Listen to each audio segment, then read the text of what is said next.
memang ada perempuan Arab mengurat aku kat Mekah ki. Macam mana? Ha? Lawa? Ki, aku tengah beli air kopi ki. Aku dengan kawan kan.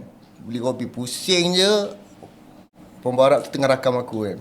Serius lah? Aku cakap, aku bertanya peace. Meja semua penuh. Ada meja sebelah meja dia kosong. Oh betul? Pergi duduk sebelah dia? Aku nak duduk mana? Aku duduklah dengan kawan aku dekat sebelah meja dia. Betul? Ki, lawa ki. Arab kan? Arab ki, lawa sangat ki. Ada janggut? Tak, pakai pudar. Tutup semua. Tak nampak. Nampak mata je macam ni. Lawa lah ki. Duduk sebelah dia? Tak, duduk meja sebelah. Meja sebelah. Tapi macam mana abang tahu dia? Tak dia tengah betulkan dia punya nikap ke macam itu kan? Tapi abang nampak macam dia tengah rekod aku tu. Aku tak tahu. Tak tahu lah. Tapi aku ada nombor telefon dia.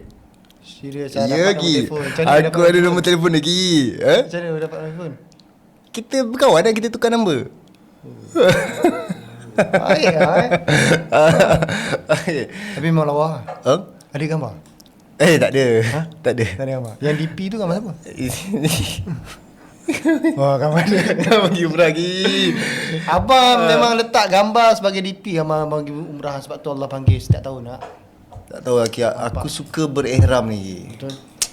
Saya macam saya letak gambar kawan saya Syabizi. Bagus ki. Sebab tu hari-hari jumpa dia je.